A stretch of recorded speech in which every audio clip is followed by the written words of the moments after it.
Well, I'm back, and I hope you are hanging with me through this. There's still a lot more to share, and I hope this is maybe helping summarize some of it. We've been talking about eschatology and what happens after we die, and moving into more generalized summary of future events that we can expect and look forward to as Christ's return nears.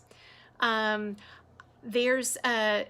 I just in the last video finished covering things, ideas, doctrines on which most evangelicals generally agree.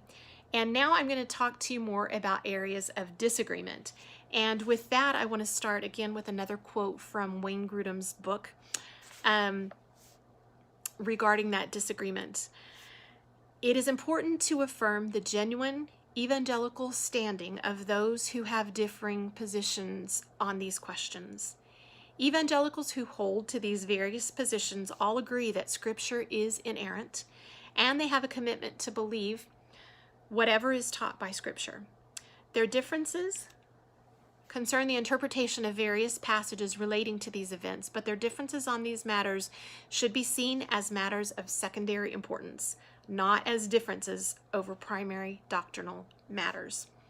So he goes on to say at some point that we need to employ a great deal of grace when relating to one another about these secondary components of Scripture, and that there is certainly wiggle room for discussions and different interpretations in that. So I wanted to start at the outset by saying that. So in general, the areas of disagreement tend to concern the details leading up to and immediately following Christ's return. One of those main areas has to do with the millennium. The millennium is the name given to the 1,000-year time during which the devil will be bound and Christ will reign. And we find this in Revelation 20, verses 4 through 5, and I'm sure plenty of other places talk about it or allude to it, but that's a primary reference. There are three major views of the millennium, and so I want to just kind of outline those. And there's some divisions here, and it gets a little tricky, it gets a little detailed, but I'm hoping to try to keep it simple. So here we go. The first major view of the millennium is that it is happening right now. That the millennium is in a sense synonymous with the church age, where we are right now, what we're living in.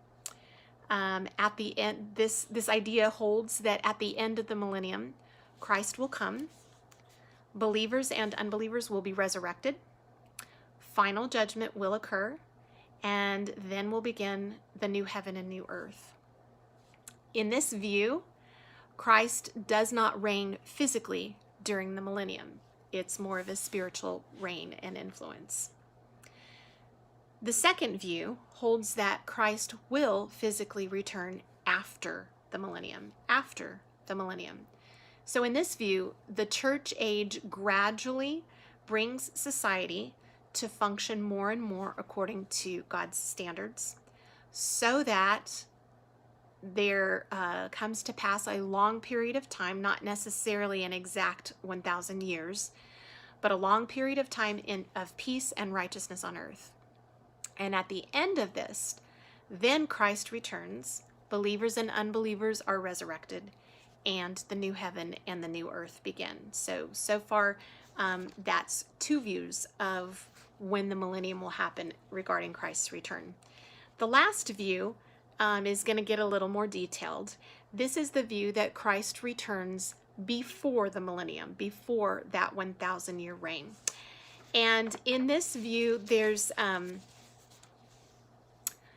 several different ideas about what's known as the Great Tribulation, and that is something that we seem to read about in these chapters in Matthew, and so I want to discuss that a little bit here. So in the idea that Christ returns before that millennial reign, we have post-tribulation, pre-tribulation, and even mid-tribulation.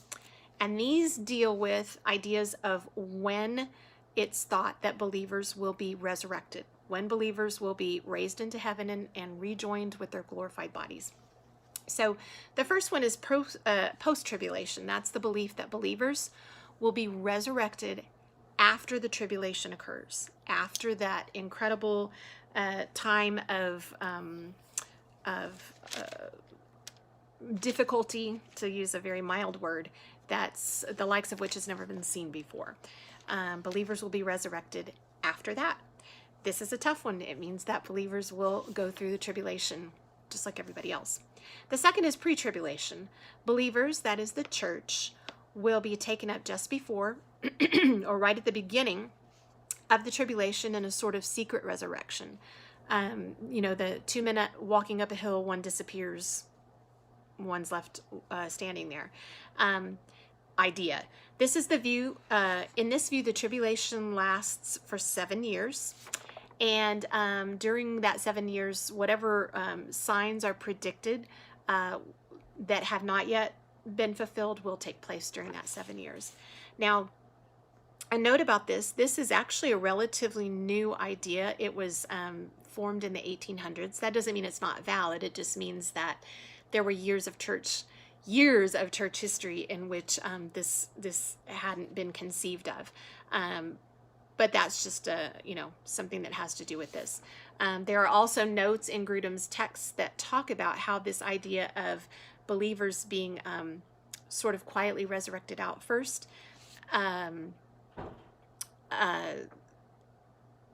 has some things to do, has some implications for the nation of Israel, and I'll just kind of leave that there if you want to look into it further.